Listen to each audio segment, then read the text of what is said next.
Yes, guys, I'm Si. Welcome to Cardiff City World. This is the breakdown. It's Sunday night. It's 24 hours after. We've digested the game. We've had a look at the stats. We've rewatched it. We've heard some people's opinions. We're gonna break it all down. And there's a special little treat this evening because he missed last night's show because he was sat on the M4 in a car waiting. I invited our good friend Rhys, the co-host of the 1927 podcast on a Saturday evening. Welcome, mate. How are you? Not bad. Absolutely exhausted, but getting through. My back is completely gone, mind. I think when O'Dowd was going in, I went one way and I was pulled another way and my back just gave up, it did. So I'm just in pieces right now. But it's worth it for that 94th minute winner, mind. That's it, mate. That's what it's all about. That's what it's all about. But me and you actually talked about last week. Was it last week or there might be the week before? But me and you have talked about it recently. That El Ghazi and Callum O'Dowd link and the threat which Callum O'Dowd brings. And obviously he had a very good game yesterday. I thought it was actually probably one of his best games in a couple of years. Yeah. What did you make of the game generally? I thought we set up originally to contain them. And you could see that we just went row 4-4-2 sort of thing just to contain them, force them down the flanks, try and whip the crosses in sort of thing and defend from there. So I thought the first half the plan worked. We contained them, we kept them a minimum. They should have scored 2 or 3, mine, I thought. They had some chances. I mean, how no one was picking up their lad at the back post for the corners. The amount of chances he had, it just infuriated me. But I thought I was disappointed, mine, with Willock and with El Ghazi. I thought both had very quiet games and both struggled, I thought, to get a foot into it. But like I said, we spoke about O'Dowd last week. And it's exactly what he does. He gets forward and defenders don't know what to do because they either track the left winger and let him free on the outside, or they follow him, leaving the man on the inside end free. And they don't know what to do. So, again, I'm not surprised O'Dowd. It was lethal. I think I said to you the West Brom game, he's the secret threat, because what opposition teams are doing now is they put an extra man on the other side to nullify the Ruben, Tana, Turnbull sort of link-up play. So there's a bit more space on our left, and he just exploited it. And it's nice to get I said before the game, it'd be nice to get a point against them, but the most important thing was to see a continuation of the style of play. To see us not sit back and worry about a team like this and then totally change everything. Just to keep going where we going. I thought we did look a bit more defensive first half. I thought until about 60 minutes we looked defensive, and then all of a sudden I think Robertson coming on, he changes the way we play. He drops deeper, he picks the ball up, so all of a sudden it's a front four instead of just one man is all up top. And then the defence absolutely crumbled. I said about 65 minutes to the boys, their defence is gone, there. The amount of chances we are getting, they've sat 11 men in their own half. At one point, I think Gutas and Chambers was on the halfway line. That's how much attacking we were. And I just thought the last 20 minutes, that was the Cardiff we've been seeing for the last few weeks. Attack, non-stop. I thought we should have scored a bit 1 or 2 more from us, too. Yeah, and I think, in fairness to Rhys, he deserved to get that comeback win because he gambled in that last half an hour to go and win it. I agree with pretty much everything you said, mate. I thought Willock was a bit quiet, and I know some of the people, some of my mates and that, they're not convinced by him at all. They think out of all the signings this summer, him and Kanga are kind of the two which haven't really shown what they can do, which I think is fair. I think El Ghazi, he's only got an hour in him. I also thought El Ghazi played out of position yesterday. He is better off the left, sort of drifting in, rather than being that central focal point. The system is so, or should I say, Callum Robinson is so vital to the way this system works for Cardiff. And I think, like I said last night, Ruben Colwell was not as effective yesterday as he has been recently, but he still dropped a 7 out of 10. So I think him finding that consistency of performance is important. I thought we missed Robertson, if I'm honest. Yeah. I didn't I saw some people being critical of Psyopis. I just think he does what we need him. He does the dirty work, but as a team, certainly in an attacking sense, we look back with Turnbull and Robertson as the pair. But there's games where you have to have a midfielder who's going to rat about and close people down and take a yellow card and just do all that sort of dirty work. You need those players in some certain games. So, he's going to have a role to play. I do worry that which sounds mad to say, but I do worry when Ramsey and Rose come back, that we go back to that aging, slow, lethargic midfield that we had at the start of the season, because I think it's been so refreshing seeing Turnbull, Robertson and Colwell as a three. So that's at the back of my mind. But then also I think I look at the way Craig Bellamy used Aaron Ramsey, and I think will Rhys kind of take a lead from that, because Ramsey looked much more effective as a false nine for Wales than he did at any point this season for Cardiff. So it's going to be interesting, mate. Because the thing is, I said this to Matt last night, these 11 just can't keep starting. We've got another 3 games this week. He has to find a way to rotate it a little bit just to keep people fresh. For instance, one of the things which I said was, if Ruben gets a bit tired over the next few weeks and needs a rest, I don't want to see Turnbull back in the 10, because I think he plays so much better with the game in front of him rather than sort of on the half turn or with his back to play. Who would you play in the 10, mate, when Ruben needs a rest? Well, first of all, I'll say CEO, I thought had a great game yesterday. I thought CEO did. I mean, first of all, this Norwich team, they pass the lines and stuff. So one pass cuts our midfield out, and I thought even when that pass went through, he was there, recovery and stuff. So first of all, I thought see what a cracking game yesterday, especially for against a team like Norwich, how they attack as well. But see, I was saying yesterday about 70 minutes of the game before he brought Darland on, I would have taken Ruben and put Reindorf on, and I would have had Robson drop just a little deeper behind him and sort of play as a false 9/10, because we've struck gold, I think, with Robertson, because he's a player who's played 10 before. In that position, number 10, he just drops in a pocket of space in between the midfield and the defence. I think he does that as a striker now. He just drops a little deeper, gets the ball, and then others can run off him. So I think he's playing sort of a 10 sometimes without realising it. And then when the ball is in the box, he's making the runs that number 9 would. So I'd play Robertson as a 10, and have Reindorf a runner in front of him, because then you've got Reindorf who can hold the ball up, and you've got Robertson who can make a run behind as well. I think that might just work. Again, it's one of those where you've got to experiment. Go on. You've got to experiment, because you can't keep playing them every sort of 3 games a week. It'll kill him off. But I'd drop him and I see what he does. I mean, Tanner, I think, could do a 10. I said yesterday I took El Ghazi in a 10. I think he'd do a good job in there as well. I do get frustrated with Ghazi. I find him offside far too easy sometimes. Yeah, that's why if he's in the 10, he's a bit deeper in as well. I think you lose that element of it. Yeah. Tell you what would be interesting, mate, now is I was really pleased to hear that Reindorf is just in the first team now. He's not training with the 23s. So that is encouraging. I actually disagree with you slightly. I thought it was the right decision not to play him yesterday. Didn't think it was the right situation or the right time to bring him on. But it's up to him now. He's in the first team training. So he's got to show that he's a better option. If Robinson's not fit or not available, or we have to rejig a bit because Ruben needs a rest or whoever, he's got to show that he's the best option. Yeah. Because I believe that Rhys now, he's put him in the first team to train. That means he'll pick him. If he thinks that legitimately he's a better option than Kanga or Mete or Atete or El Ghazi up front, he will play him. So the thing is he's going to be training up with better players, isn't he? Yes. So nothing against the 23s, right? But when you're training with the same players every week and you know you're starting every week, subconsciously you can drop your level or two because you know you're going to start regardless. Now he's training with Callum Robertson, he's training with Ruben, he's the first team players, the level goes up a notch or 2 or 3 notches. Well, he wants to be in there, doesn't he?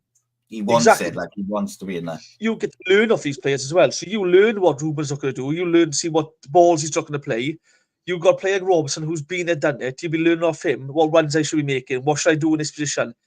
It's only going to help him get better. And as long as he's got the dedication now and gets his head down and works hard, I'm surprised it's taken this long to get him in the first team, personally. But I'm happy it's actually happened now because there's something there with Rindorf. We've seen there's something there, and whether he's going to make it or not, I know he might not have the ability, he might not, but he's earned the right now to be given a chance to show if he can make it or not. I think, and now to be playing with these first team players, I'm more than happy with that. I was really happy. And the thing with him as well, mate, is if nothing else, right? If he's not technically got the ability, maybe for that level or whatever it may be, one thing he will do is he will cause havoc by the way he presses and his energy, something which Kanga, Mate, and probably Atete are never going to give you. So, regardless of ability, that energy and that just buzzing around and harrying people, that causes mayhem, that causes mistakes, and then other players can capitalize on that. One player I did want to mention, mate, was just on Rindorf, as well. I think having Darren Pearce in the coaching staff at the moment obviously will help that kind of that bridging the gap from the 23s to the first team. Yeah, 100%, because he's been coaching all season, so it should be a good way to smooth that over.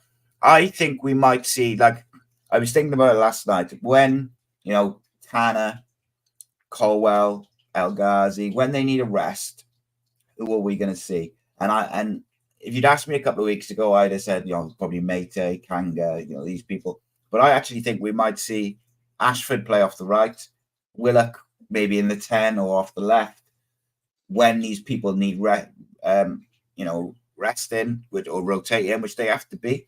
And I thought Kean did quite well yesterday. His pace gave a bit of an injection. It didn't do anything spectacular, but I thought his pace stretched the game. I agree with you about Cyopis. I thought he was excellent. But another player who I thought was very, very good, and I've not always been the biggest fan of, was Rinamoto. I thought him and Cyopis as a duo, and Tanner as well, did a phenomenal job on what I think is the best winger in the league. Yeah. Certainly on form. He's top scorer in the league. He had one chance, and it wasn't even a chance, really. It was a 30-yarder. Is what it is. And that came from maybe a tired pass from Turnbull to Colwell. And that's where maybe those tired legs do play a factor where they've played every game for the last few couple of weeks. For the goal, I thought Ruben was at fault. He seemed to back into the ball, hoping to turn the opposition player, rather than just go forward and receive the ball. I thought, but go on. I don't think Alnwick could get a fingertip to it. To be fair, the dip on the goal, that was pure quality. But before I say anything about Rina Morta's game yesterday, I want to just say, right, he's the kind of player us fans just love. He's the kind of player who gets Altino, right? He was told he's not got a future at the club. No one knew what position to play him, and he never really played. While others were throwing their tools down, having little tantrums and kicking off, causing problems, he kept his head down, worked hard, didn't moan, didn't complain. He's been asked to play out the position, and he's done it. He's a midfielder asked to play right back. His first start, that's probably the longest game time he's had in God knows how long, since we played a cup last year, maybe. He was outstanding yesterday. If it wasn't for Callum O'Dowda's impact at the end of the game, he'd be my man of the match. He kept the best winger in his back pocket all game. He tucked in when he had to tuck in, stopped the runners in behind him. He closed down when he had to close down. I thought he was absolutely outstanding yesterday. And I wouldn't say I was worried, but I was a bit concerned when I seen him a right back, only because I thought he's not played 90 minutes. He's not played 60 minutes yet, you haven't. No. And he's the best winger in the league. And as a midfielder, as a fullback, you look at the opposition and go, right, if he's right-footed, I'm not letting him cut inside. I'm going to show him on the channel so he has to put the ball in the box. But as a midfielder, you don't look at things like that. So for him to know when to take him on the outside, when to let him cut inside and have the cover to come in and take the ball off him, I thought his reading of the game yesterday was just absolutely spot on. And to see a player like that just come on, do an impact like that and go off quietly, that's what fans love. And that's how you become a cult hero of the club. And he might not have a future at the club, But while he's here, I'm not going to fault him. Anything he does, he's literally putting his heart and soul into that on that pitch yesterday. I thought he was faulty. He's that utility player, which I talked about in pre-season when I was talking about Raheem Conte. You need a player in the squad who can play pretty much anywhere because they allow you to have a few more attacking or creative options on the bench because they'll cover, fullback, wing, set midfield or whatever. And I agree. I thought he was good. And Gavin makes a good point in the comments. He said he was so good that Signs, to get a bit more joy, moved into the 10 in the second half. And I thought Cyopus did a very good job on him in that area then. Obviously, there's a bit of a breakdown between Turnbull and Colwell, but he's still got a lot to do. It's just one of them where, when someone hits the top corner with dip from that far out, it's very difficult. You've got to stop the shot as it comes. But no, I thought overall, I think I said yesterday, Gutas defensively, excellent again. He worried me a little bit with the ball yesterday. I thought he was a little bit sloppy and a bit more reminiscent of my concerns from last year with him. But ultimately, he's a defender, and his defending was very, very, very good. So I think that outweighs it. But I just hope he doesn't begin to get sloppy with the ball again, because if we're going to play out from the back, you can't afford to do that at all. Chambers, I think, has been very good as well, for the last few games. After there was a few questions being asked of him, and I think he's stepped up last couple of games, Chambers. Well, I said yesterday, it's one of those, Chambers. I'm still worried every time I see him attacking him, and it's not because there's nothing he's doing now, it's because of what he's done previously. And until he shakes that off, I think all fans are going to be a bit cautious of him now. But yesterday, he threw his body on the line so many times on that ball. I think one point, they went clean through. Alnwick made a cracking save. They followed up, and he was there on the front post, on the line, headed away. He was in the right positions. And again, he will get better. I just think at the minute, we're all thinking about the Chambers we've seen against Burnley and Hull and stuff. And we're still hoping that's long gone. We're still seeing bits of that, that's all. But yesterday, I thought we looked solid at the back, man. I just thought they did have a couple of chances from set pieces and stuff. I thought they were a big side, and once or twice they got through and they should have scored. But again, other than that, I thought we kept them at bay, really. I mean, Signs had a quiet game for me, I thought. Yeah, I did, yeah. I thought they're big players. I mean, the way they set up yesterday was a 4-3-3. Now, I noticed what happened a lot is on the attack, the front three was split. So the wide men would go completely wide. Two midfielders behind them would push forward and become a front five who would. And they would try and overload our box. And I just thought we dealt with that so well, time and time again. And we just hit them on the counter then every time. And I thought they looked like a well-drilled team yesterday, Norwich did. And I thought they were one of the better teams to come this season to Cardiff. I think if they play like that, they're the best teams we've seen. Yeah, if they play like that the rest of the season, they'll be fine. There's no worries about that. They look like a well-drilled team they did. And they look like a team that's had a manager since pre-season, whereas we look like a manager who's still learning as he goes. And that's no disrespect to Riza, because he's still doing a fantastic job.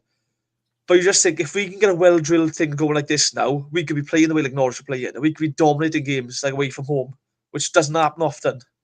Well, I think this international break comes at a nice time for Cardiff, really, because they're going to have sort of 2 weeks. A lot of them are going to still, some of them will travel, but a lot of them are going to still be at the club. They can have a bit of a break from games. They can obviously drill some defensive stuff, drill some other stuff. Just on the defensive stuff, mate, I got a question to put to you in a minute. But before that, Dimitrios Gutas, right, recovered the ball 6 times yesterday, which I think is outstanding to get the ball back and recover it 6 times. Chambers recovered it twice, made 4 blocks, Callum Chambers, goal scoring blocks. And then Rinamoto, Rinamoto, same, couple of recoveries, defensive actions, blocks, clearances, headed clearances. He won 6 duels, Rinamoto, only lost 2 out of 8, which is remarkable, really, for someone who's playing one against the best winger in the league, or certainly the most informed winger in the league, but also out of position. So to win 6 out of 8 duels, I think, is pretty phenomenal, mate. And as you mentioned, someone who hasn't really played, certainly for a long time. Like, I was impressed with Tanner's defensive work again for probably the third or fourth game in a row since he's been getting regular game time. He looks much more willing to do that defensive and help the fullback out, which, of course, players that are playing and allowed to express themselves are happy players, and happy players will always work harder than the ones who are not happy. So, it kind of is what it is. But the question I wanted to ask you, mate, with how well Rinamoto did, are you dropping him against Luton?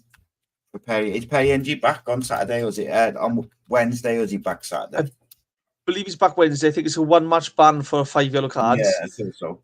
But it's one of those because it's one of those where if you've not played, he's been playing 20 minutes, 15 minutes here and there, right? And that's one thing to do. But to do 70 minutes in a game at right back against the best winger, I bet he's absolutely exhausted. Perry, for me, is one of the best right backs in the league. So if he does, I'd put him back in. And that's nothing against Rinamoto. I just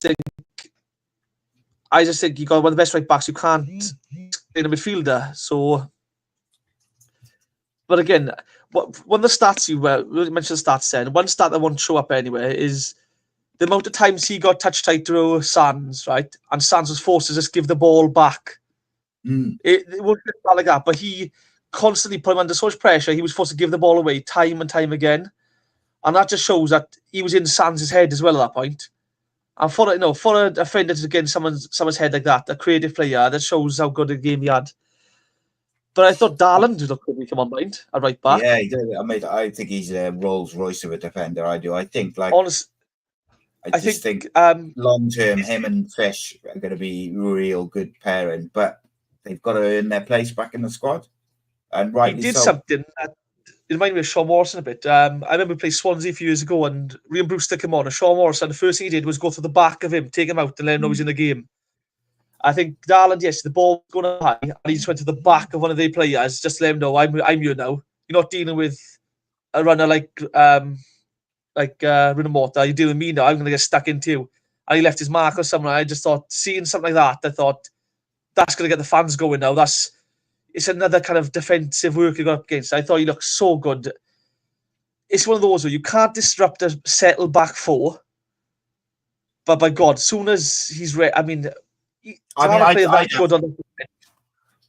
have NG back in because I think NG had found a bit of form recently, but also he'll be up against Victor Moses, who's very experienced left winger.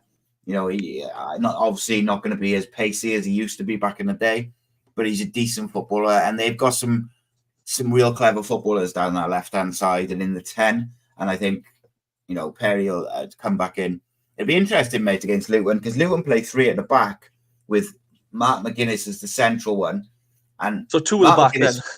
Yeah, well, Mark McGuinness, I think positionally is really good, but I think you can get him, especially the way we play. If we got Robinson and Colwell with Tanner and El Ghazi sort of drifting, I think that Luton defence, especially down our right, could be a difficult night for him, even though it's away from home, because I really rate Mengi. I think he's an excellent defender and someone who will go and play in the Premier League at some stage when he, year or two now. He's very, very good. I think he's better than McGuinness, to be honest. Obviously played in the Premier League last year as well, but that was his first full season in men's football, really. But McGuinness, I rate him, mate. I do. I don't think he was a £10 million defender, but that was what we were able to get. But I do think we can get at them because of the system. If they played Mengi and McGuinness, I would lean more towards maybe playing Reindorf with Robinson and Colwell behind or something like that. But with the 3 at the back, I just think it's perfect for the way our system, like in possession, we'll sort of end up with O'Dowda on the left wing, El Ghazi sort of just inside, Robinson, Colwell and Tanner, obviously like moving around. And I just think, provided we can get Alex Robertson back in on Wednesday, I think we could cause them some real issues with our shape versus their shape, and we can kind of force them back into a 5. Because as much as Victor Moses has played as a left wing back for Chelsea and for Luton, he's not a natural defender. He's a winger who's been converted into a wing back, and I just think Ollie Tanner could cause some issues. I don't think Omar Riza will match him up in terms of formation. There is obviously the option because we've got, Darland in there. We've got Fish who could come in and do a very good job. You could play Periangi as the third centre-back as well. I don't think he'll do that. But I guess you never know, mate. I think with the Luton game now, I think the biggest thing, right, is you look back to 6 games ago for us, right? Say now we're at home and we go 1-0 down. The crowd have turned. A team like Luton are expected to be the top 6 at least this season. If we can get, I say, like, the first 10 minutes, get at them, get stuck in their faces, get at them, put them under pressure, they will make a mistake. If they can see it early, their fans are going to turn big time. A team like that shouldn't be where they are now after kind of getting relegated. So we've got to make sure we're up for it from the start. Now, they will put a man extra, I think, on, again, like Norwich did, they'll keep a man extra over the side to nullify Ruben and stuff. But again, that needs space elsewhere for someone else to make most of. I think Norwich noticed that because Robinson wasn't there, they could put someone close to Turnbull because, nothing like a CEO, he's not the guy who's going to make that pass that's going to cut through the back line or whatever. So they can afford to keep a man close to him. Luton, if Robinson's back, all of a sudden you've got 2 players who can make a pass, who can pick a player out, who can feed the ball through the channel into space. Do you put men on him, leaving Ruben in a space on his own? Or then do you have to worry about Dowd on the left? It's going to cause issues to them. So their wing backs will probably be a lot deeper than they normally have been. They'll probably try and contain us, I think, for the first 60 minutes to try and hit us on the counter.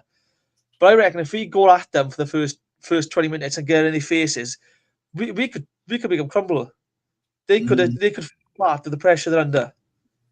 So my worry obviously is Robinson then managing his injury. So I don't think there's any guarantee he starts or he's back fit.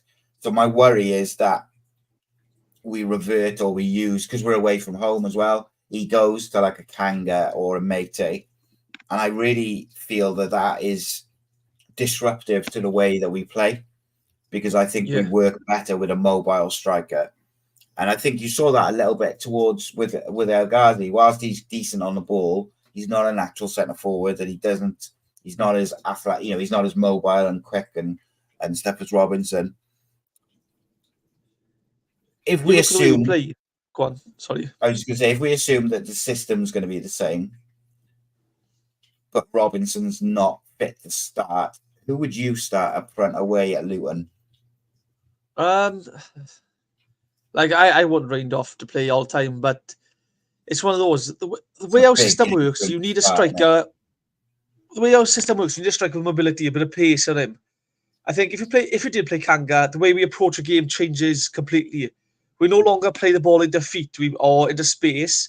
We play the ball long for him to hold the ball up to bring others into play. He can't seem to do that. The ball doesn't stick to him like you would expect it to. Like Uche, the ball will stick to him. It doesn't to Kanga. He struggles with that. And don't forget, if they play a back 3, he's going to be up on his own against 3 defenders who are going to bully him and push him about. He's not going to have a good time. So you do need to have, if you do play like that, if you do play him, you need to have 2 pacey men as inside forwards close by to him. So if there's a flick on, they can get into it. We don't play that kind of football. So I don't want to see Kang in the lineup. Again, I don't think the way we play suits him. I don't think the British League is right for him. We need someone with pace. I mean, would it be bad to play Rashford? I mean, he's got pace, he's got legs. Tell him to run the defence right. I mean, if they focus on a runner like that, they're going to leave gap. I mean, I don't see a problem. Do you remember what I said last year about Ashford towards the end of the season when we were on about integrating some of the youngsters? I said that we should play Ruben as a false 9 and Ashford as a 10, but not Ashford as a 10. I basically was saying you want Ruben to be dropping in the hole and you want Ashford to run behind. because their link-up play, because they've come up as kids together. Every time you watch them play, every time they do play together, they know exactly where each other's going to be all the time. And I think there's something to be said for that, that connection between players. I think you see it with Tanner and Colwell a lot as well.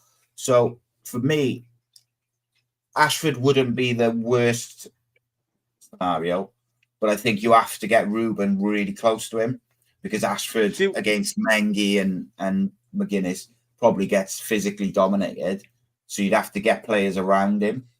Yeah, I do go on. I think they'll go with Willock. I think they'll go with experience over the youth. I think long term I see Ashford as a winger long term, but this is the kind of game you'd want to see Isaac Davis back for now. No, I know. And it'll be funny. Our players are going to be tired. They'll be tired. A fresh Isaac Davis running them ragged. But yeah, I think he'll revert back to Willock as the striker, because I think he can hold the ball up a bit better than, say, Kanga can. Yeah, I agree. He hasn't got the burst of pace that I think our system needs to play the number 9. But I think what he will do is he will be able to feed the ball out wide to El Ghazi or Tana, bring Ruben into play, and then move off into space himself. So hopefully, Robertson is feeling fine and he's back now. Well, ideally, if you can get an hour out of Robinson and then bring Reindorf on, I think that's perfect, isn't it? But yeah, I agree with you. I think I wouldn't be devastated to see that Willock combination, and because they did interchange a bit, and Willock and El Ghazi and Colwell's of that. It's exciting, mate, and it'll be interesting because I really like Luton going midfielder Jordan Clark. I really like him. I think he's very switched on to what's going on around him, and I think he will be the one who kind of gravitates towards our right and tries to keep an eye on Tanner and Colwell. It does open up space, because in front of Clark and Crowth, you've got Tahith Chong, who's very much a forward player like number 10. He doesn't do a lot of defensive work. So if you've got Turnbull and if you've hopefully got Alex Robertson, if Jordan Clark is sort of gravitating into your Tanner at that sort of side of the pitch, there will be spaces for El Ghazi, for Willock, for Robertson or Turnbull to exploit. I think it's important that we get Robertson back fit, I've got to say. I think he's vital to play. Yeah, I said on the weekend. So hopefully, fingers crossed. When people play together, because they're both forward passing midfielders, they're both attack-minded midfielders, what happens is, like I said before, the opposition can't afford to put a man on one of them because the other one will find space. And then if that happens, you put it behind them, also in space then. So what they tend to do is they tend to stand off both of them, allow them time on the ball, and before one does go close them down, they made a pass that's cut through their midfield. So I think them two linking up is just vital. Also, the way Robertson picks the ball up off the back four, turns, and all of a sudden the pitch is in front of him. And he can pick a pass, he can, to be fair. It's just those kind of players want to be on the ball. They want to get on the ball. They want to make things happen. You need them. And again, CEO's a different player to him. Like, CEO's a man who will break play up. He will get stuck in. He'll be, leaving foot in you, and he'll do the ugly side of the game really well. But Robertson, he wants to get on the ball. He wants to get things happening. And then players, you can't. If you miss one of them, it's a big loss. Like I said a few weeks ago, I think come January, we need to get a number 8 in on loan, I think. Because if one of them two is tired, put another number 8 in alongside them. Like I said before, I would love to have seen Tommy Doyle alongside one of them two. I thought that would have been a team. I think Rawls hasn't got the legs for it anymore, and that's nothing against him. I would now push him to the coaching side of things, if I'm honest. Maybe be an impact sub last 5-10 minutes of a game, see a game out. Move to the coach side, but I'd bring a young number 8 in on loan now in January if I could. Yeah, I think we talked about that the other day, didn't we? We don't want to sign a number 8 because Joel Colwell's doing very well on his loan. So you'd like to think he'll be in the summer. I'm hoping to speak to someone from a Cheltenham fan this week to do get a bit of a deep dive on how Joel Colwell's doing. I've heard he's doing it, exceptionally well, but it'd be good to get an insight from someone who goes week in, week out and has been watching him. But the talent's there. It's just he needed to play. And I know, so I saw some people saying we should recall him in January, and he should be the sort of third or fourth option. But I just think, realistically, Siopis, Robertson, Turnbull are all going to be in front of him. Then you've got Rolls and Ramsey as well. Yeah. You're bringing him back from a loan where he's playing week in, week out. Do you know what I mean? Like, just give him till the end of the season to really play week in, week out. He scored another couple yesterday. He's on fire, and he is much more aggressive than Ruben as well. Like, he's a real player, mate, and I think he will be alongside Robertson before long. But how many ex-footballers have we had on, right? And they all say the same thing. They'd much rather go out on loan and play week in, week out for 3 points against men, because even if the standard is not as good as what they're at right now, mentally, how they see the game changes, the physicality changes, the way they approach game changes. They know then, I'm not strong enough, I'm not quick enough. They'll adapt to them things, they'll train on them, work on them things. Playing week in, week out in League Two, I know a lot of fans are moaning, he should be at a higher level. Maybe the higher level clubs weren't sure on him because they couldn't trust what he's done. So maybe this loan spell here in 6 months, who knows? Someone like Wrexham in League One might come in January and say, look, can we get him on loan? We'll play him week in, week out. He's done a job there. We can do a job here. So that loan will be massive development. I'd much rather him play every week, every game, than sit on a bench with us and get 5 minutes here, 5 minutes there, where the pressure's off really at that point. Because if you're in the last 10 minutes of the game, you're not really looking at him to do something. Whereas at Cheltenham, he's seen as the big, impressive lad from Cardiff, who we're looking at now to change the game for us. So that pressure's on him. So that's a different mentality again. So I just want to see him stay where he is now, settle down in the first team, get games. I don't want him recalled. We don't need to do that because that'll just ruin his development. Just let him play now. Let him enjoy his football. Yeah, and if he keeps going the way he is, mate, in the summer, he'll be ready to challenge the first team squad. A couple of interesting comments, mate, I want to get your take on because I don't agree with them at all, but I'm interested because we welcome all views, mate, at the end of the day. Not everyone has the same opinion, so I'm always keen for it. This isn't one of the ones I don't agree with, by the way, but Paul says, how good can we be when everyone's fit?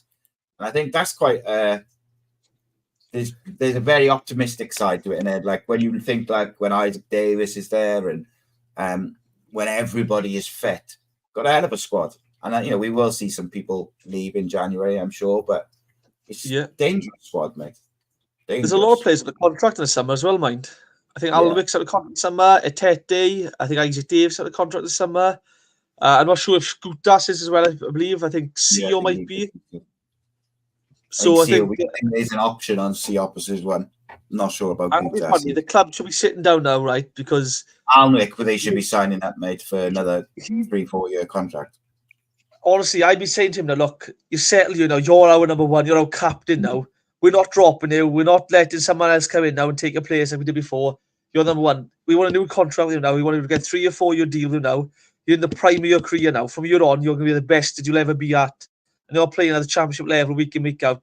Make this your home. You're our captain. We want to build this now for you. So I'll be getting him in the room.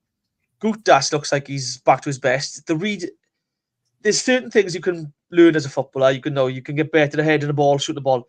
But reading the game and reading the game is just something you can't teach. It's just the best players all talk about it. They see things others can't see. And right now, he's back to his best and he's seeing things others can't see. He knows where the ball's going to be. He knows when to to make close someone down, when to stand off.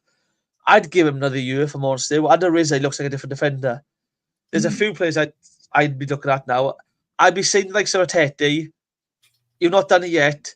Maybe go out on loan for 6 months, and if you can prove at a club on loan, you got something, we'll extend your contract. If you go out on loan and you can't do it, I'm sorry, but best we part ways, all the best in the future. Etete should have gone on loan this year, mate, I think. I agree. I think he got injured, didn't he? I think that's what meant he stayed. Yeah. But he should have gone from here, not here. Andrew says, can't see Jasper Darlin getting much game time anytime soon. So I slightly disagree with that because I think at the moment Chambers and Gutas are rightly the centre-back pairing, but I also think if you had a complete clean slate and you had no form to judge anyone on, that probably wouldn't be our centre-back pairing. But on form and the way injuries happened and things, stuff happens. And now it's up to Darland and Fish to get them out in terms of their performances and how they train and the rest of it. So I don't necessarily think it will, Darland will be on the bench for the rest of the season. I just think he's got to wait his turn in terms of getting his opportunity. Because I think once he gets his opportunity, he'll probably hold on to it, if that makes sense. Yeah. There's also, don't forget now, November, December time, everyone talks about it. This is the biggest period of football now. It's Saturday, Tuesday for the next 2 months. It obviously is international break. Players are going to get tired, and you can't keep expecting a player to perform at the best of their ability if they're tired.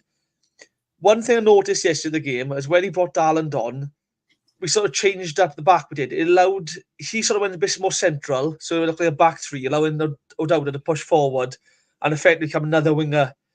So they look solid back. So I won't be surprised if we see in certain games now where we're playing a team and you look at bringing him on at the full back, so we can go back three, so we can get O'Dowda, someone pushed further forward. But it's one of those for me. The biggest question for me would be right now is, do we play O'Dowda on the wing now or keep him on left back? Because he's so good going forward, you'd want him in a function to do that sort of game. But playing a left back means the link-up play with the left winger means that he's more effective because he's got more space to run into and stuff. So that's the biggest thing for me now is where do you play with O'Dowda? He's just become... And Bagan's so done very well as well, when he's been in. So that's the other side of it. I thought he would have played yesterday at right back, if I'm honest. I thought we might shuffle it around a little bit, but I thought because he's left-footed, it would force Sands down the wing to cross the ball in. He would stop and cut his side on the left-footed player on the right-hand side. I thought it would block that sort of approach because the Sands likes to cut inside and try whipping in. I thought playing a left-footed player right back would be perfect for that. And I thought that'll be his game. But fair play, he was brave. He put in the mortar there and he had a game of his life yesterday. Another comment was Martin said he thinks Cyprus will be gone in January. Depends. I don't think the club will let him go for free. I think if a money offer comes in, the club will look at it. Because I think the club are thinking... To be honest. I think the club probably looking right now is... I don't know how much he earns, but he's probably one of the bigger earners in that midfield. Because the name and everything about him coming from Turkey and Greece. Yeah, international football, isn't he? Yeah. Exactly. So he's probably one of the bigger earners in the midfield combination. If someone comes in with a money offer in January, the club might go, look, you've got Morta's doing that job right now. Use him instead of CEO. We lose that money and you can get another loan player in to cover another position if you want to. If there's no money offer, I don't think he'll go. I generally think he seems happy at the club right now. He does look well happy, mate. And I know he's bullets man and stuff, right? But when you're happy, when you finally find somewhere you're happy, you're enjoying football, enjoying playing and stuff, you can't really just go, I want to go again now, because you can't settle down with someone else's family. And also, he's 29, 30, isn't he? So, yeah. Unless he gets a big money offer, I think being happy is kind of a big reason to stay at that age. I'm not sure if he's got a family and stuff like that, but I mean, he's been here 18 months or nearly 2 years, whatever it is. He's going to be settled and he looks happy. So I don't think, I tend to agree with you. I think every player in our squad is stale effectively if the right offer comes in. But in terms of him wanting to go in January, I don't think that's the case anymore. But then I think I said the other day, I was told within 24 hours of Bullet going that he was not happy, but he now seemed, he had a couple of games out injured and then he's come back. And I also think he's looked way better under Riza, way better. He seems to be keeping it much simple with his passing and he's doing what he's good at. It's the way we play as well under Riza. A lot of people say he's changed the tactics. I don't think he's changed hardly anything. I think the only thing he's changed is he's put the players further up the field. He's just said, go stand 5-10 yards further up the field. And all of a sudden, what it's done is when we get the ball back, you've got players up further to receive the ball. So straight away, we're on the attack. We'll creative chances. It's given the defence a breathing room. And you see CEO now, he's going past the halfway line sometimes. I don't like him going past the halfway line, mind. I think he should just stay on the halfway line, shield the back four. But he's drifting the positions now, seeing the balls going one way. He's getting stuck in and getting it back. He just seems happy again. It looks like he's determined. And when they're happy, they will bust their gut to get back and win the ball back. They will bust their gut to make the last ditch tackle and stuff. Like some of the tackles you see, it riles the fans up. And I mean, it must do something for the players as well. Because they relish in that now as well, yeah. And I think, like I said, I just think they all look happy again. And if you're happy, you play with confidence. You play with confidence, you make things happen. And I noticed this with the referees as well. When we were struggling and losing games, a lot of referees' decisions we felt were going against us. And I think that's only because we were so poor with the ball. When you're attacking football, you're playing good football, decisions go your way because you notice a lot more the opposition do with the small things to try and disrupt you. So I just think everything's clicking right now. I think they're very happy. I can't see him want to leave, also. I don't think he will want to go. One Again, person I don't know. When a Batchy might come in and say, here's £1 million, we want it. Yeah. And then it's in your head, it's a big club. But let's be honest, if someone like flipping Sheffield Wednesday come in and go, fancy come up here, you're going to laugh at them, you're going to go, no thanks, mate. I'm in the capital of one city club here, playing with my mates. Like, I'm not going with you. A couple of players who I think potentially could move on in January is I think Halworth might go because he will want to get his USA place back, and he's not playing. He's not going to play unless there's an injury. Joanna Collins, I'm not sure if he's injured at the moment, but hasn't been in the squad. I can't see him being happy with that, so I could see him maybe going out in January. And also I think Yaku Mete is one who at times this year, I don't think he likes his bit part player kind of role. I think he's wanting to start and be more involved. So I could see him going as well. I think Kanga's here till the end of the year, regardless, unless we've got an option that we can send him back. If we've got a break clause, then he might go back. Because the club have shown they're not afraid to send loan players back. Yeah, I think it usually depends on the wages. It usually depends on the wages. If our club are paying his wages, sometimes the parent club can refuse to cancel the contract. If they're paying the wages, they can just go, he's not playing there.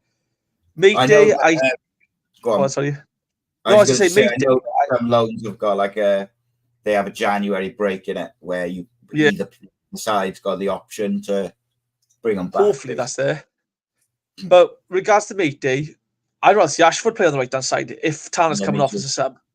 I think the way we play, right, towards 60, 70 minutes, the opposition are tired. You're looking at someone with pace to exploit the flanks and the spaces. Matey's not the guy with pace. He's the guy who's going to bully the defender. If you are trying to see a game out to 60, 70 minutes, he's the kind of guy you want up top to bully the defence, to run him ragged, hold the ball up. But he's not good enough to be a striker. So he comes on the right-hand side. I'd rather see Ashford go on there. I'd rather see Isaac Davis go on that position. I'd rather see Reindorf come on and maybe push one of the other boys a bit further wide. I don't think he has much of a future. Again, it's nothing against him. I think he's been a great servant to the club. Thank you for all the best. I just think the way we're playing now, we've moved on past that. He might go to Portsmouth somewhere. They're really looking for someone like that to go on their side. Nothing wrong with that. Go to Portsmouth. Horvath, I think he will end up in a League One club, if I'm honest. I think he seemed to struggle to adapt to the Championship. I know he was at Luton, I think, when they got promoted.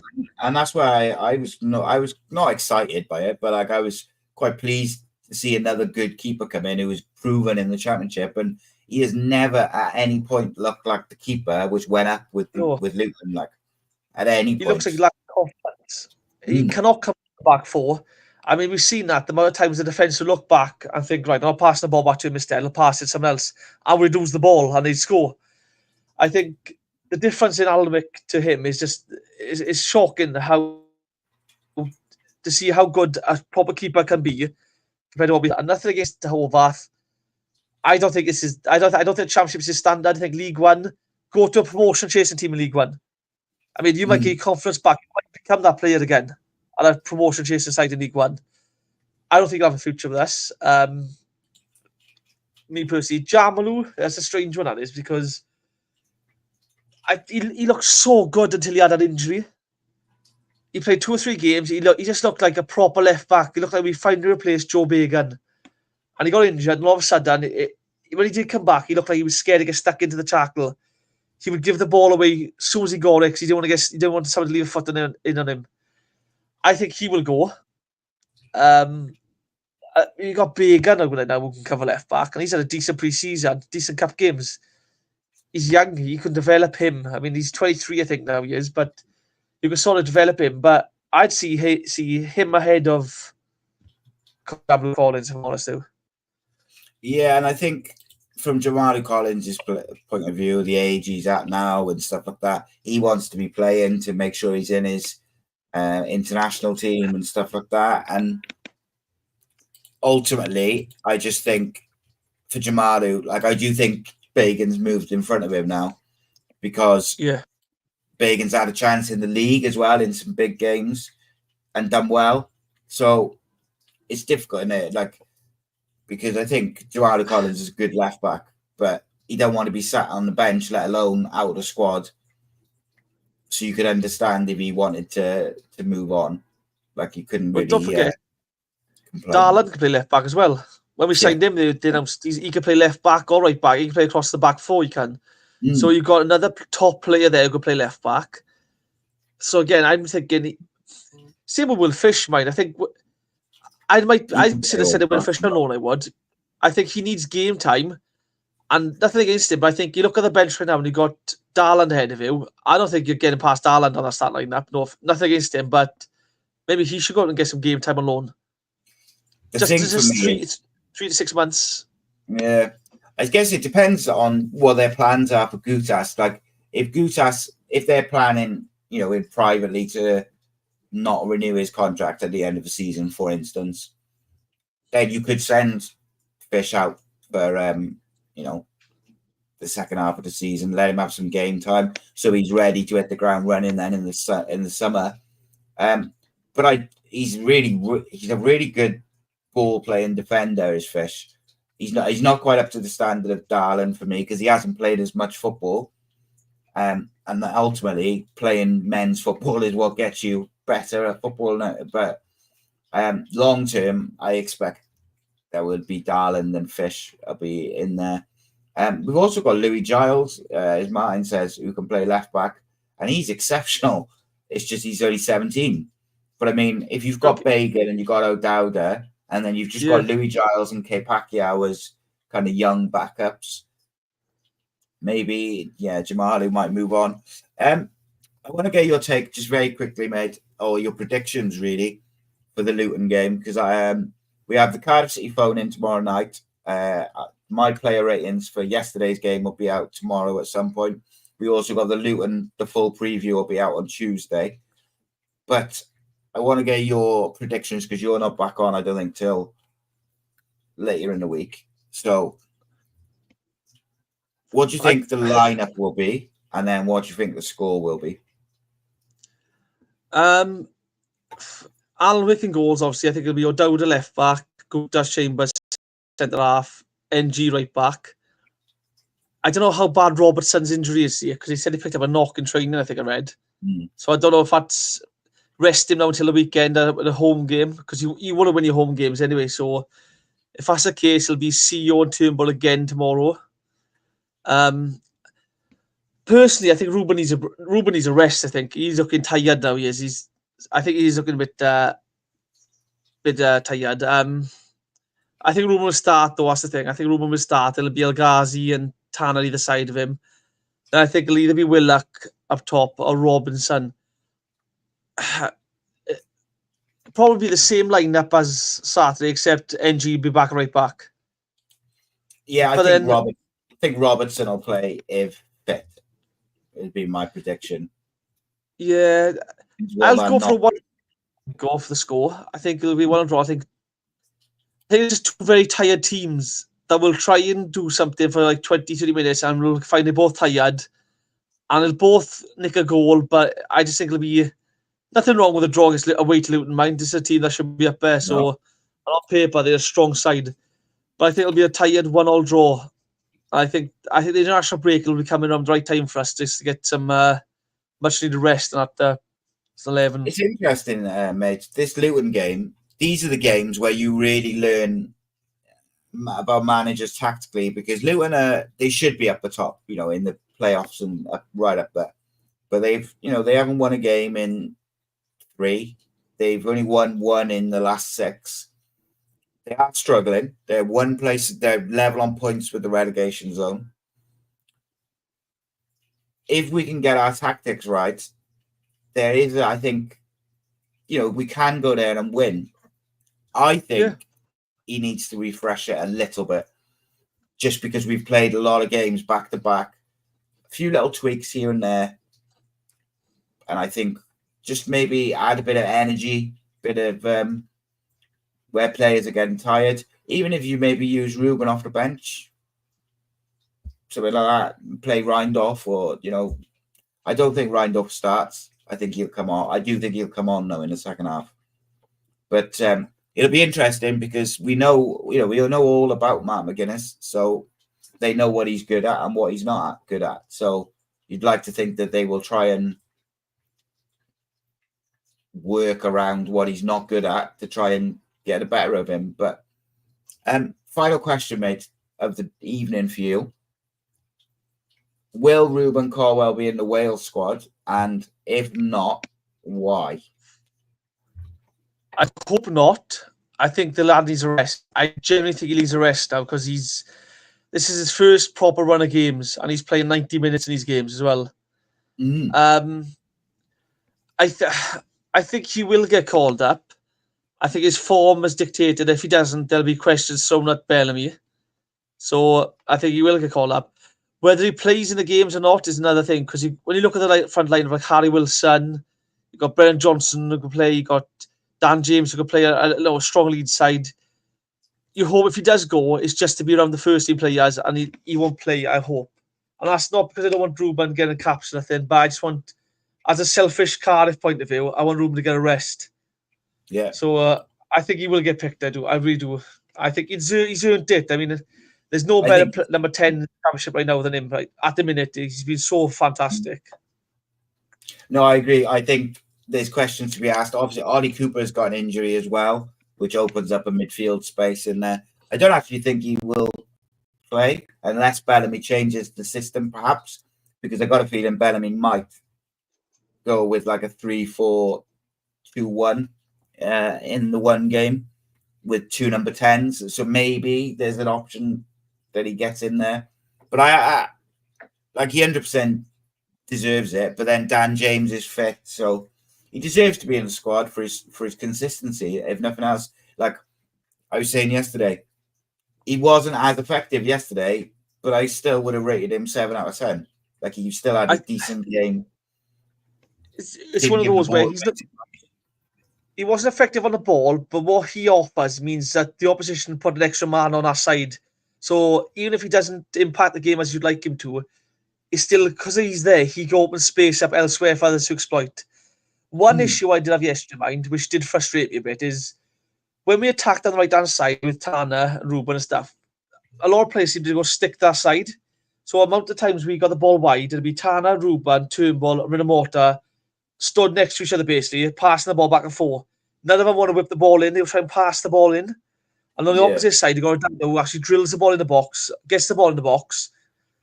It's just frustrating sometimes, but I think, like I said, when you play him, he might not have the impact as he always has, like you see against Portsmouth or Plymouth, but because he's so dangerous, they'll have to put a man on him. If they don't put a man on him, he'll have a big impact. If they do put a man on him, there's space elsewhere to exploit. And we've seen it yesterday against Norwich. So even if he has 5 out of 10 on the ball, he's still a 7 out of 10 because the impact he has over the players around him as well. Yeah, and I think that's it. And it's when you've got those types of players, is if you're not tight to them, they'll cause mayhem. So like teams can't afford to let him, they can't afford to just leave him be. They've got to target him. They've got to try and shut him down. Let's just have a look at some of his stats. Like, he had 25 out of 28 accurate passes, 2 out of 2 long balls, which found their mark. He won 9 out of 18 ground duels, which is not really his game. which is pretty good. Few tackles, dribbles. Like I said, he dropped like a 7 out of 10 without being as effective as he has been. And I think he deserves credit for that, because one of the things I think people, like myself, who would rate him really highly, one thing you could say about him is he was a bit inconsistent. And I think he's become, where he's been playing, mind, it's easier to become consistent if you start football matches and play 90 minutes. I think he's found that consistency, but also I think having the freedom to take a risk is a massive part of being a number 10 for me, mate. Like, if you've got a number 10 and you're telling him he can't give the ball away, you may as well not have a number 10 for me.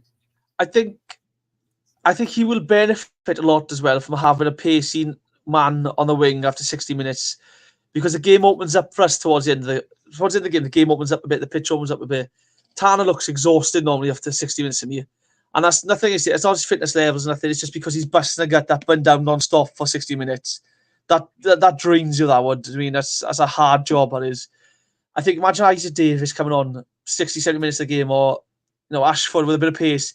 Ruben, we look at playing flicks over through balls into space. You'll see a lot more. You'll be looking at Ruben and going, "Oh, look at that for a pass. Where's that come from?" I think he'll benefit from having them pace as well. So it's just about getting the right players around him, getting him further up the pitch, getting the ball to his feet, and let him do what he does. Spot on, mate. I just had a look at Psyopos' stats. I was just interested because he gets so much criticism. 40 out of 43 passes accurate, 93%. And I think that's largely because he's keeping it simple and just winning the ball, moving it on. He's not trying those Hollywood passes, 40 yards across field. Sometimes they come off and they look great. But if they don't, it just looks like, oh, what are you doing? Passing it across the field. And then the other team is obviously through and very effective. Mate, it's been an absolute pleasure. Glad you were able to join us on the Sunday show. Nice to have some company on a Sunday. There's loads of stuff coming on the channel, of course. Got some stuff planned in the coming months and weeks, but this week in particular, tomorrow we got the player ratings and the Cardiff City phone in the evening. We also have the preview Tuesday night. Wednesday, I'm not 100% sure what's happening with that. They might do a watch along, I think, or we might switch the Wednesday show to the Thursday. I'm not 100% sure. And then obviously there's a members show tomorrow evening as well at 9 o'clock for anyone who's a Patreon member or a member of Cardiff City World. So get involved. Always a good time. And we shall, keep churning out the content all about Cardiff City. If there's any news on Omar Riza being made permanent, I'm sure we'll have a little breaking news video as well.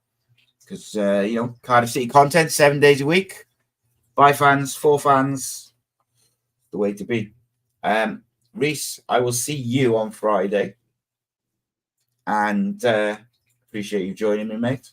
You have a good rest of your evening. You rest your back and have a nice little kip now. Oh, I'll try. Get those painkillers down you, mate, and get to sleep. That's what I'm going to do. Painkillers and sleep. It's the way to go. No, thank you to everyone who tuned in. You had a good 120 odd people watching, which is some good numbers like that. Just keep building. We'll see you tomorrow. Nice one.